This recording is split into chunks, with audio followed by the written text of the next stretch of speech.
Hi friends, வாங்க இன்றைக்கி நம்ம வந்து சத்து மாவு கூழ் எப்படி ரெடி பண்ணுறதுன்னு பார்க்கலாம்.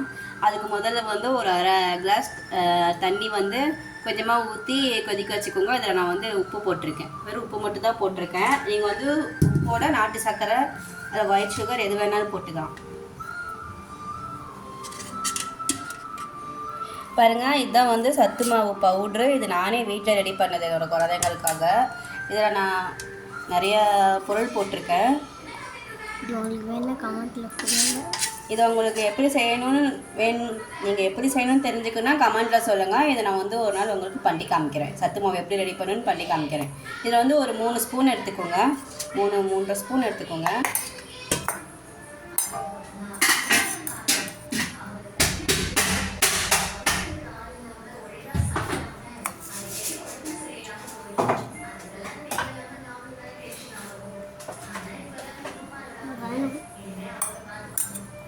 மூணு 3.5 ஸ்பூன் சத்து மாவு எடுத்துக்கோங்க. இதில் வந்து கொஞ்சமாக தண்ணி ஆட் பண்ணி கரைச்சிக்கலாம். இது நல்லா கொஞ்சம் பபுள்ஸ்லாம் இல்லாமல் கரைச்சிக்கோங்க.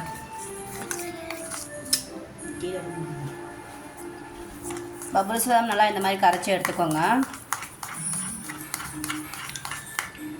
இந்த தண்ணி நல்லா கொதிக்கணும், அடுப்பில் வச்சுருக்க தண்ணி நல்லா கொதிக்கணும்.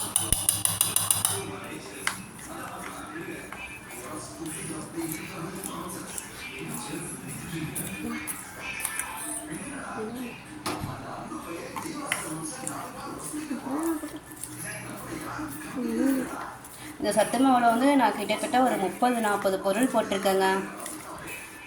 இதில் ராகியிலேருந்து சிறுதானிய அரிசி வகையிலேருந்து நிறைய பொருள் போட்டிருக்கேன். உங்களுக்கு வேணும்னா சொல்லுங்கள், நான் ஒரு டைம் அரைச்சி காமிக்கிறேன் எப்படி அரைக்கணும்னு சத்து மாவு.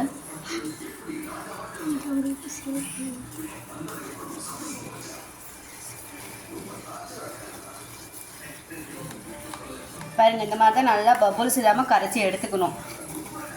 இந்த மாதிரி நல்லா பபுள்ஸ் இல்லாமல் கரைச்சி எடுத்துக்கோங்க. இப்போ பாருங்கள், இந்த தண்ணி நல்லா கொதிச்சிருச்சு. இந்த தண்ணி நல்லா கொதிச்சிருச்சு. இதில் அந்த நம்ம கரைச்ச மாவு கொஞ்சம் கொஞ்சமாக ஊற்றி இந்த மாதிரி கலந்துட்டு இருக்கணும். எல்லாம் பபுள்ஸ் வந்துடும். நம்மகிட்ட அடுப்பு சிம்மில் வச்சு இந்த மாதிரி கொஞ்சம் கொஞ்சமாக ஊற்றி கலந்து விட்டுக்கணும்.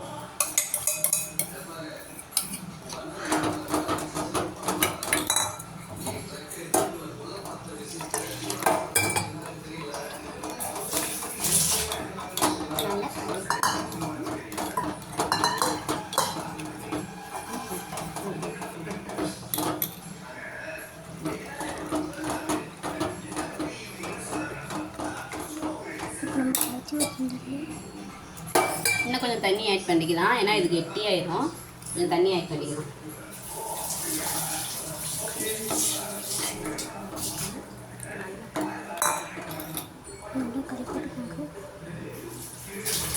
இது நல்லா கொதிக்கும். இது நல்லா வந்து கிண்டிகிட்டே இருங்க. இந்த மாதிரி நல்லா வந்து கொதிக்கணுங்க. இது ஆல்ரெடி எல்லாம் வறுத்தது தான், அது ரொம்ப வேகணும்னு இல்லை. இது லைட்டாக கொஞ்சமாக கொதித்து பபுள்ஸ் வரும். பபுள்ஸ் வரும்போது இது நம்ம வந்து எடுத்துக்கிட்டால் போதும். ஆனால் சிம்மில் தாங்க இருக்கணும். சிம்மில் இருந்தால் தான் இதாகும், இல்லைன்னா வந்து அடிப்பிடிச்சிக்கும்.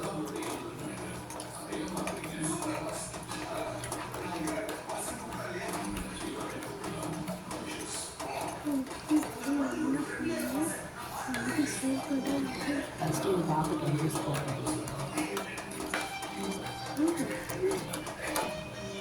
பாருங்க, ஓரளவுக்கு நல்லா வெந்து வருதுங்களா, உங்களுக்கு தெரியுதா? இதிலே தோசை மாதிரி கூட ஊற்றலாங்க. இதை நான் வந்து இன்னொரு வீடியோ போட்டு காமிக்கிறேன். இதில் எப்படி சத்து மாவு தோசை மாதிரி குழந்தைங்களுக்கு ஊற்றி தரலான்னு. பேன் கேக் மாதிரி கூட ஊற்றலாம். நான் உங்களுக்கு இன்னொரு வீடியோவில் காமிக்கிறேன். பேன் கேக்கு தோசை தான் எப்படி ஊற்றுறதுன்னு பண்ணி காமிக்கிறேன். ஆனால் இந்த மாதிரி கூழ் மாதிரி பண்ணி கொடுத்தா குழந்தைங்க நல்லா சாப்பிடுவாங்க. என்னோடய குழந்தைங்களுக்குலாம் இந்த மாதிரி பண்ணி கொடுத்தா ரொம்ப பிடிக்கும். அவங்க டெய்லி ஸ்கூல் விட்டு வந்தோடனே இதுதான் சாப்பிடுவாங்க. நான் பண்ணி கொடுத்துருவேன். பாருங்கள், தெரியுதுங்களா? பபிள்ஸ் வருது பாருங்கள், குளிச்சு நல்லா.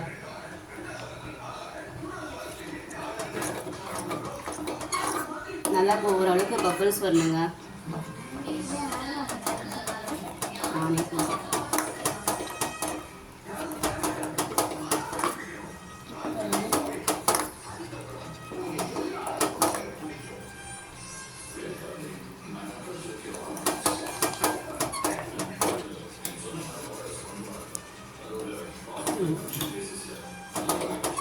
டைமில் வந்து பாருங்கள் நல்லா ஒரு மாதிரி களி மாதிரி வெந்து வருதுங்களா.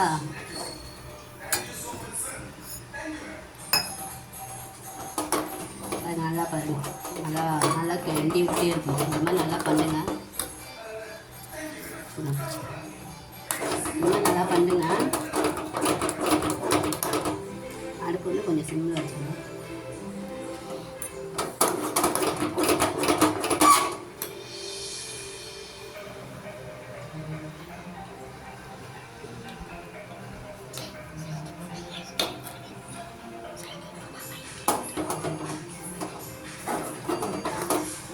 பாருங்கள் தெரியுதுங்களா, இந்த மாதிரி இருக்கும் பாருங்கள். வெடிச்சு வெடிக்குது பாருங்களா, பபிள்ஸ் வந்து பாருங்கள்.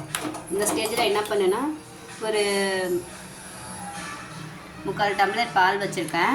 இந்த பாலை ஆட் பண்ணிக்கலாம் நம்ம. இது காய வச்ச பால் தான், பசும்பால் காய வச்சு எடுத்து வச்சுருக்கேன். இதை கொஞ்சம் ஆட் பண்ணி ஓரளவுக்கு நல்லா இது பண்ணிடுங்க.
நம்ம பால் சேர்த்திட்டு ஒரு 5 நிமிஷம் நல்லா கொதிக்க வைக்கணுங்க. பாருங்கள் நல்லா கொதித்து எப்படி பாருங்கள் நல்லா பபுள்ஸ் மாதிரி வந்து வெடிக்குது பாருங்கள். இந்த மாதிரி கொஞ்சமாக வெடிக்க ஸ்டார்ட் பண்ணோன்னே நம்ம அடுப்பு ஆஃப் பண்ணிடலாங்க.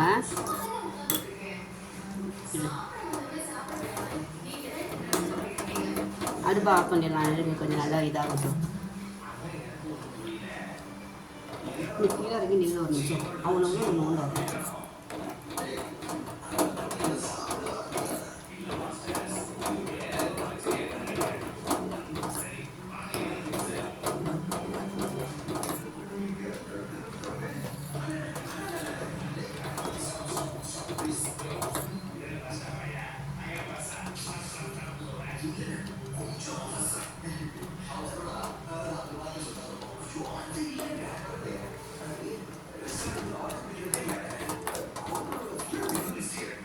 இனிமேல் கொஞ்சம் கிண்டி விட்டுட்டே இருங்க, இல்லைன்னா கெட்டியாகி அடி பிடிச்சிக்கும், கருகிரும்.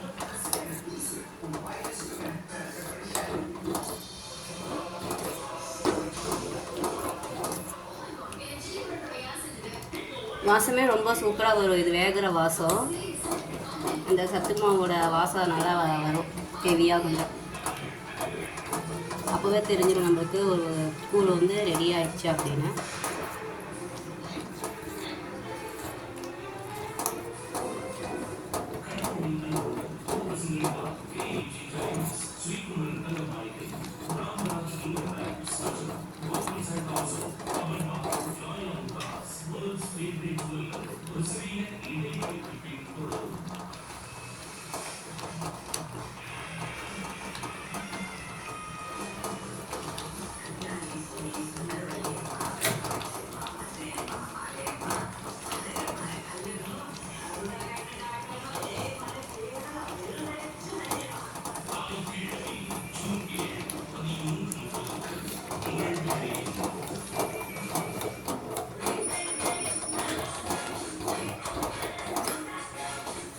பாருங்கள் இப்போ நல்லா பபுள்ஸ் வந்து வெடிக்குதுங்களா. இப்போ பாருங்கள் நல்லா பாருங்கள் எப்படி இருக்குது. இந்த ஸ்டேஜில் வந்து நம்ம அடுப்பு ஆஃப் பண்ணிடலாங்க. அடுப்பு ஆஃப் பண்ணிட்டேன். இப்போ வந்து ஒரு பவுலில் வந்து கொஞ்சமாக போட்டுக்கலாங்க.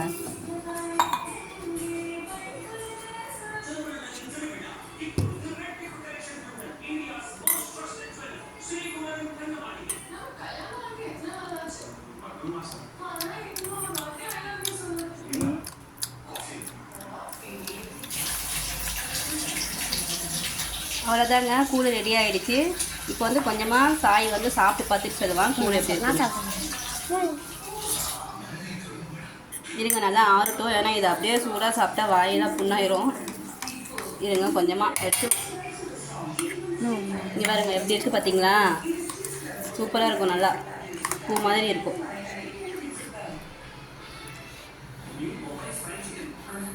சாய் வந்து சாப்பிட்டு பார்த்துட்டு சொல்லுவான். வாவ் சூப்பராக இருக்குது. உங்களுக்கு இந்த வீடியோ பிடிச்சிருந்தா லைக் பண்ணுங்கள், ஷேர் பண்ணுங்கள், சப்ஸ்கிரைப் பண்ணுங்கள், மறக்காமல் கமெண்ட் பண்ணுங்கள். பாய்.